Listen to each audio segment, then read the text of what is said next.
investment firm, Corporate Partners, makes large investments on behalf of state and corporate pension funds. Phar had caught their eye because if it kept growing, it would be a great candidate for selling its shares on the New York Stock Exchange. The company was growing and had hoped to go public at some point, and by having a reputable investment firm make a sizable investment would give a lot of credibility to the company and its stock for a future public offering. The stakes were substantial. Once Phar went public, Monis, Shapiro, Finn, and everyone else with a piece of the company figured to realize the entrepreneurial dream, cashing in big time. Corporate Partners wanted to invest $200 million. But first, quite naturally, they would send in their own accountants to check the books. Corporate Partners would also make its decision by evaluating Mickey Monis in action. They picked an event that happened to show off his strengths as a showman in one of his favorite haunts. Each May, Las Vegas hosts the biggest real estate convention of the year. Every major retailer in the country attends, including Phar, to make deals for new store locations.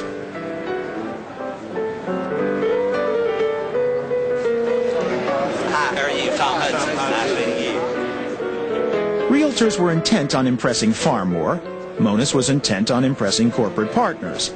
What Monis didn't know was that someone else was also watching him. Charity Imbrie, Phar legal counsel, had been asked to watch over Monis by Phar CEO David Shapiro, afraid Monis might jeopardize the Corporate Partners deal. But in the process, Imbrie picked up some alarming scuttlebutt.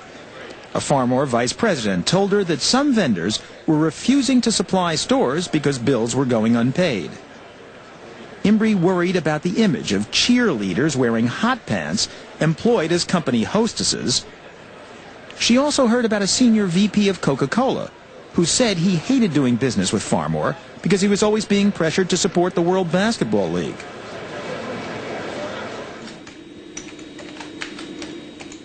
Imbrie documented her concerns in a confidential memo to David Shapiro, covering everything from disgruntled vendors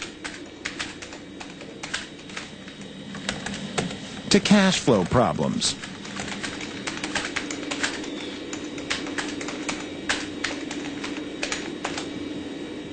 David Shapiro received the incriminating memo shortly after Imbrie returned from the convention. So, what did the CEO do? He told her to rip it up. Imbrie chose to keep one copy anyway, and at the bottom she noted what Shapiro had said. That, quote, he was aware of most of the items listed in this memo, and that, quote, it was particularly important to rip it up now because of pending financing stock sale with CP, that is, Corporate Partners. If they went ahead with their stock purchase, Corporate Partners would own 17% of Phar. David Shapiro stood to make more than $2 million on the deal, Mickey Monis an even $1 million. Shielded from the rumors, Corporate Partners saw only Phar commanding role at the convention, and they were suitably impressed.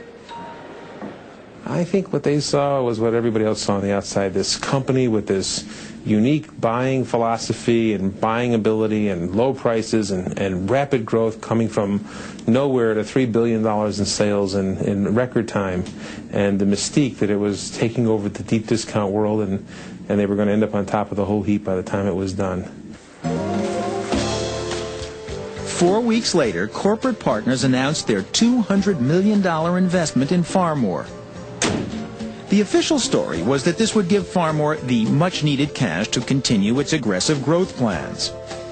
But there were more pressing needs for the money than growth, or even covering the fraud. Much of it had to go first towards paying off angry vendors. Had Corporate Partners known that their money was going to be used to pay Revlon and Procter & Gamble and Helene Curtis invoices from 3-4 months ago, I don't think they ever would have invested in the company. But they didn't know, nor did anyone else.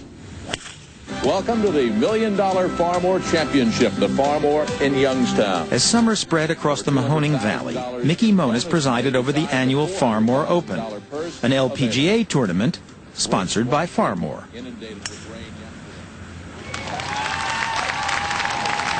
Farmore was now in the hole by $145 million. But Monis appeared as upbeat as ever at the tournament, where he would dole out $500,000 in prize money. We got a little check here for her. $75,000 for first place. Much of it was raised from Farmore vendors. But Pat Finn was becoming more and more anxious. According to Finn, Monis had now distanced himself from managing the fraud, which required more attention than ever. And Finn was stuck with the responsibility of designing new ways to cover it up. My energy and people who work for me was going to cover up a situation, and it really wasn't going towards making Farmore a better company. And that really hurt. And I think we all long for the day that we could just kiss this goodbye and just dedicate ourselves to making the company better. About Pat having his own agenda, or he has his agenda. But if Finn still harbored some hope, Cheryl and Anderson had lost the last shred of faith. John and I continually talked about the fraud and what we were going to do to resolve it.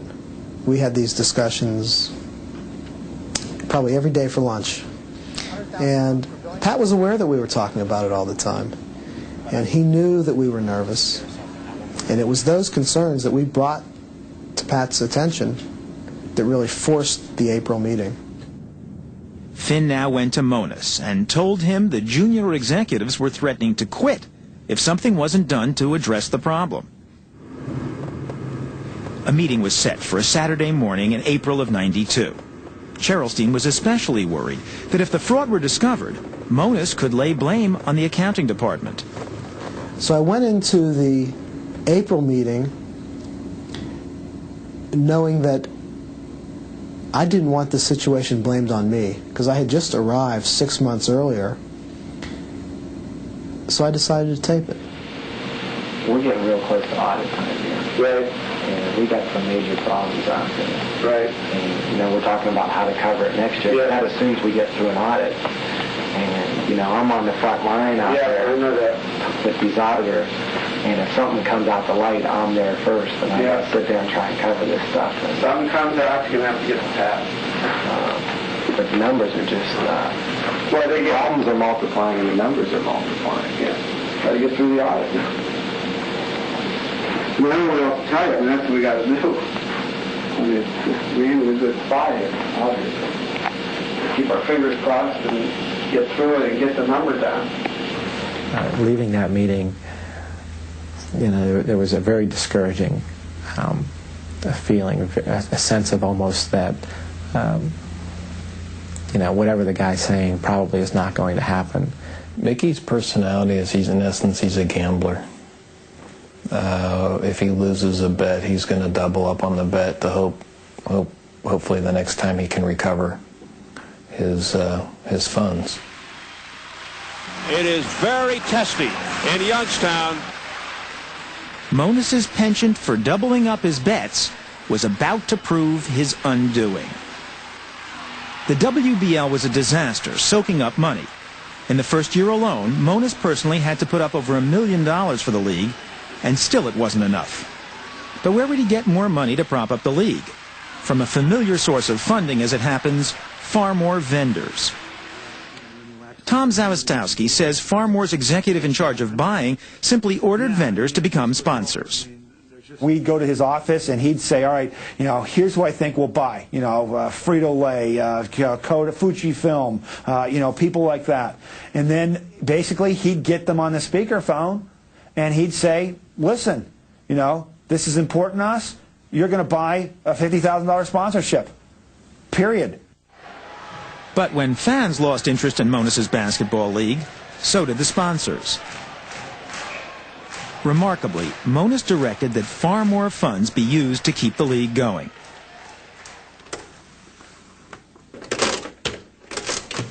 Monis's signature had been printed on dozens of Farmore checks to prop up the basketball league.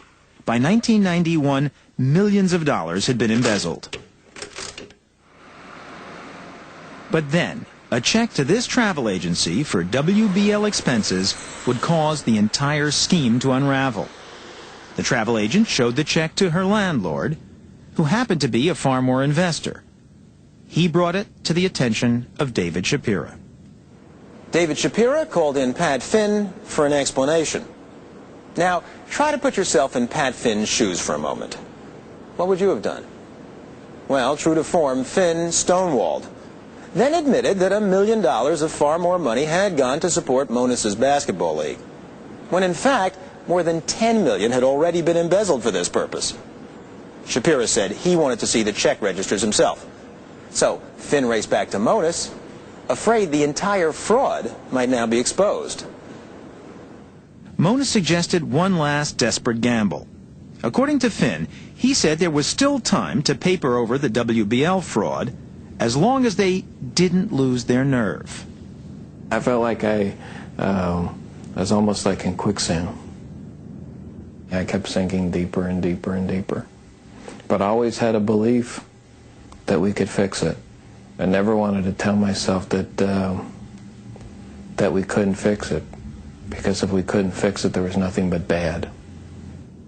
I remember it very distinctly. He called Stan and myself in his office, and he said that, well, we have to get these checks and type over who they were paid out to or white out who they were paid to. I flat out refused. As soon as I heard that, I said, there's no way that I'm going to do that. Finally, someone had drawn the line. But there was still Stan Cherylstein. Finn asked his controller to come to his home the next morning.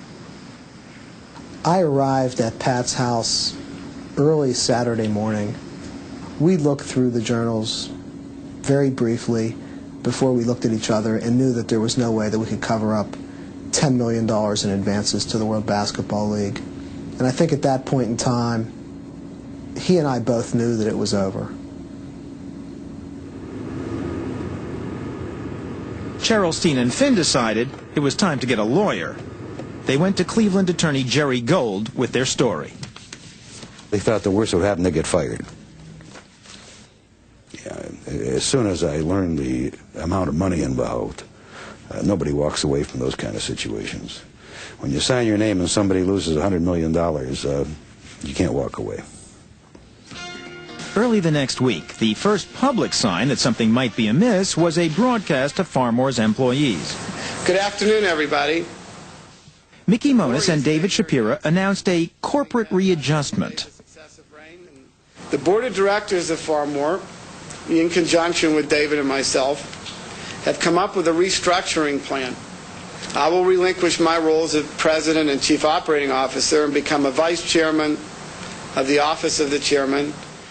In fact, Shapira had wanted to fire Monis,